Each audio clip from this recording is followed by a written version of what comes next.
Hello, everybody. I hope you guys are having a terrific Thursday. If you're anything like me, you can tell I need a haircut, and maybe you do too. I'm hoping and praying that in the coming weeks and months that this quarantine will be over so I can go to sports clips and watch no sports, still on TV, but at least get my haircut. This week, we've had a short series, a week-long series called Connecting the Dots, a journey through Old Testament prophecy.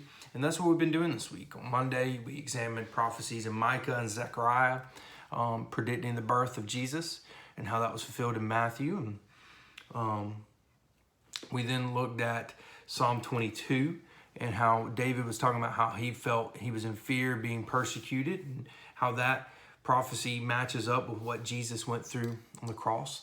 And then yesterday we examined the lineage of Jesus in Genesis, Numbers, and 2 Samuel. And we saw how the promise to Abraham and through his sons that all nations in this world would be blessed was fulfilled when Jesus came and established his heavenly kingdom through his death and resurrection on the cross. And now we're going to be in the book of Isaiah. We're actually going to be in chapter 53.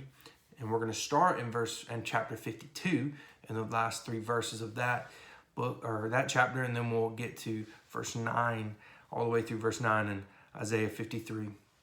So if you want to grab a Bible, you're more than welcome to do that and turn to Isaiah with me.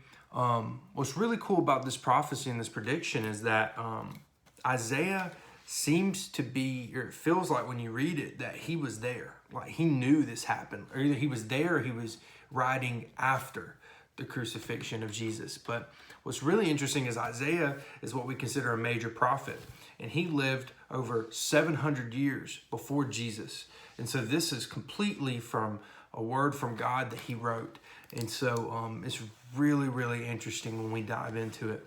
Well, we'll start with verse 13 in chapter 52 and read that together. Now, see, my servant will act wisely. He will be raised and lifted up and highly exalted.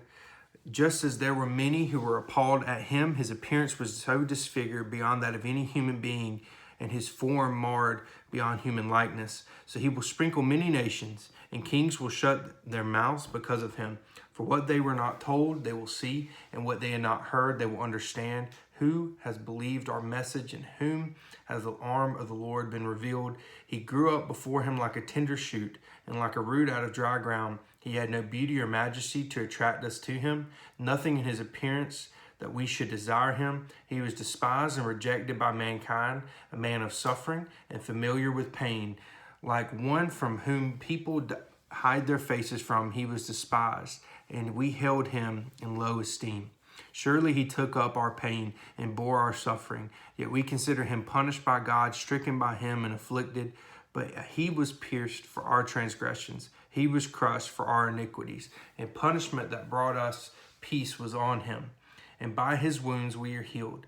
We are like sheep and have gone astray. Each of us have turned to our own way, and the Lord has laid on him the iniquity of us all. He was oppressed and afflicted, yet he did not open his mouth. He was led like a lamb to the slaughter, and a sheep before its shearers is silent, so he did not open his mouth. By oppression and judgment he was taken away, yet who of this generation protested? For he was cut off from the land of the living. For the transgressions of my people he was punished. He was assigned a grave with the wicked and with the rich in his death, though he has done no violence nor any deceit in his mouth. One of the ways I look at this prophecy is I look at how Isaiah not only predicted Jesus' death and crucifixion, but also how he predicted the purpose behind it, or understood the purpose behind it. If we focus just on his death to begin with, if you go all the way back to verse 50 or chapter 52, verse 14, it says his appearance was so disfigured beyond that of any human being, and his form marred beyond human likeness. Jesus wasn't just crucified on Holy Week and on Good Friday. He was actually taken out into public and flogged with a cat of nine tails. And what that was this whip with strands coming off of it with pottery, broken pottery and glass, and it just shredded his back. Jesus was then beaten and hurt by Roman soldiers where they pushed a crown of thorns on his head and mocked him. And then Jesus was forced to carry his cross all the way up to where he would be crucified. So he was punished, but not only punished, he was just, like it says, disfigured and marred. I love the word choice in Isaiah in verse 15 of chapter 53, where it says he was pierced for our transgressions. Such an amazing just choice of words 700 years before, because that's the way he was crucified. He was pierced with nails as he hung on the cross.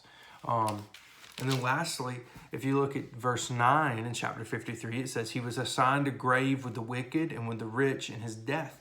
That he was, yes, crucified beside two criminals, and crucifixion was just one of the lowliest of deaths. It's where you were crucified and hung there until you suffocated yourself because you couldn't hold yourself up to breathe.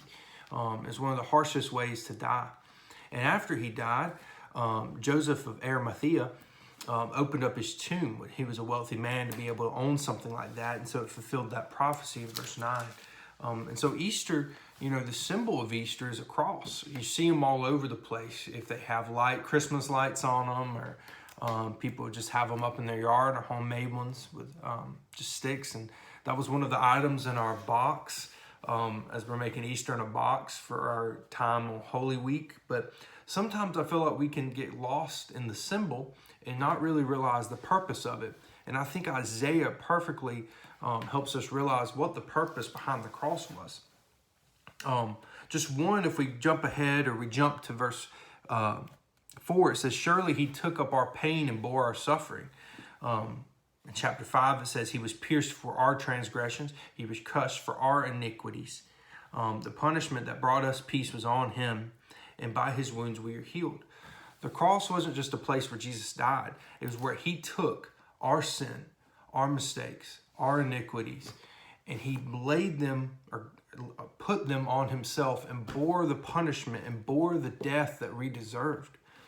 He substituted in our place. I love the analogy here that it uses for us. We are all like sheep, have gone astray. Each of us have turned to our own way, but the Lord has laid on him, on Jesus, the iniquity of us all.